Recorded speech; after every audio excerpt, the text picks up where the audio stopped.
देखिए स्पर्श रेखाएं और अभिलंब, ठीक है, टेंजेंट्स एंड नॉर्मल्स, ठीक है। ये कोई भारी चैप्टर नहीं है, लेकिन इसके लिए जो फॉर्मूला है उसको अच्छी तरह से आप लोग को याद रखना होगा। 16 चैप्टर है, ध्यान दीजिएगा। डी, ये बहुत इंपॉर्टेंट है, ये जो बताने जा रहे हैं ना ये बहुत इंपॉर्टेंट है। dy बाई डी एक्स, इसको आप ढाल भी कह सकते हैं, ठीक है। कह देता है कि ढाल निकालिए, या इसको आप इंग्लिश में स्लोप भी कहते हैं। स्लोप कह देगा कि स्लोप निकालिए, ठीक है। इसको ढाल कहिए या स्लोप कहिए। 1 2 3 यानी तीनों नाम से पूछ सकता है। ये dy बाई डी एक्स को कभी कभी m भी डिनोट करता है, हम बताएंगे, अभी हम सब बतला देते हैं। dy बाई डी एक्स को हम m से भी डिनोट करते हैं, लेकिन जब दो ढाल होता है तो उसके लिए हम m1 या m2 लिखते हैं, ठीक है। dy बाई डी एक्स को ढाल कहिए या स्लोप कहिए। एक और नाम है प्रवणता। प्रवणता को भी हम ढाल कहते हैं, ठीक है। इतना नाम है, तो इसको अच्छी तरह से याद रखना है।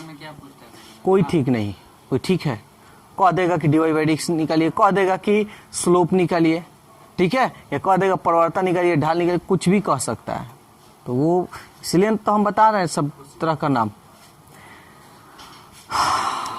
तो ये पहला आपको याद रखना हो। दूसरा नंबर, कभी भी दो कह देगा कि दो स्पर्श रेखा के बीच का कोण निकालिए, ठीक है। दो स्पर्श रेखा के बीच का कोण, दो स्पर्श रेखा के बीच का कोण,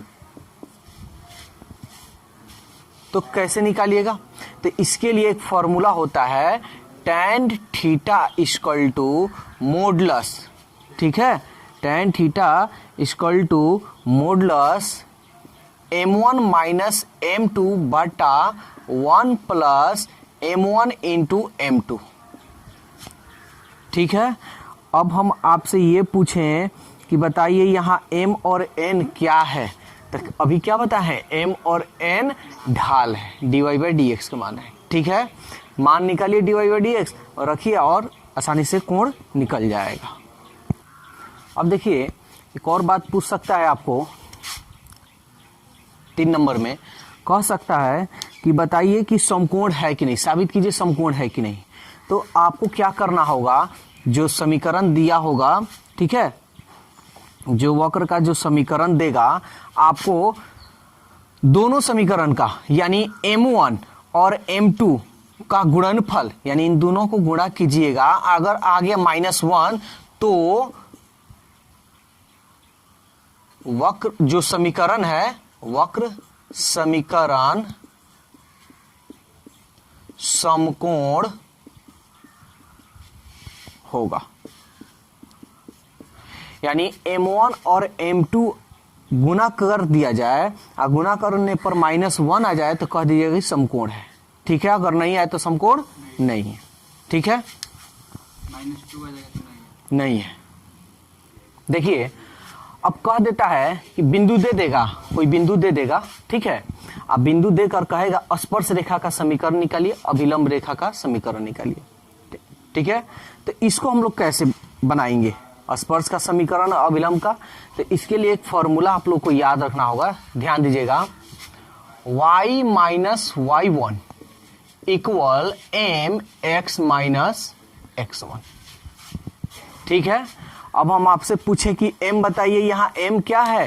तो m जानते हैं ढाल है। ढाल किसको कहते हैं? dy बाई डी एक्स को, ठीक है। m जहां भी नजर आए। और अभिलंब का जो समीकरण होगा तो कुछ नहीं करना है, बस थोड़ा सा आपको चेंजिंग ये करना है, y माइनस y1, ये जो ढाल है ना बस पलट जाएगा, माइनस में हो जाएगा, 1 minus 1 by m x minus x1, ठीक है। तो ये आपका अभिलंब का समीकरण है। देखिए अब एक्सरसाइज 16.1, ठीक है, क्वेश्चन नंबर 1।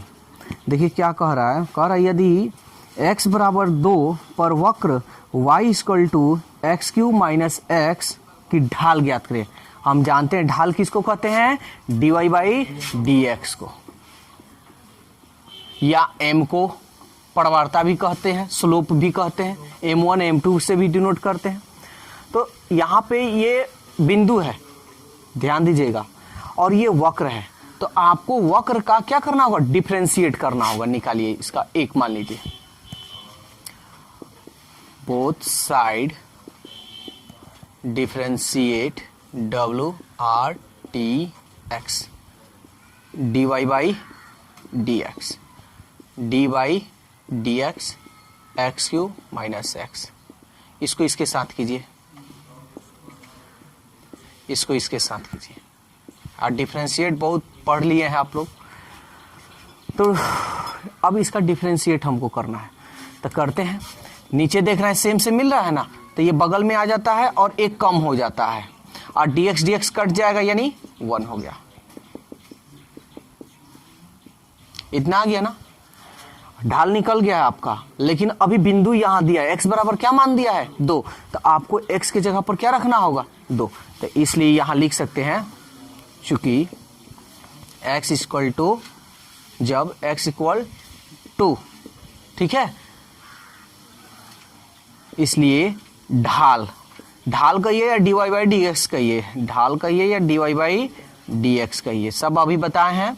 तो x की जगह पर क्या रखना है, 2, तो 3, 2 रख लीजिए, 2 का स्क्वायर माइनस 1, 3, 2 दूनी 4 माइनस 1, 3 चौके 12 माइनस 1।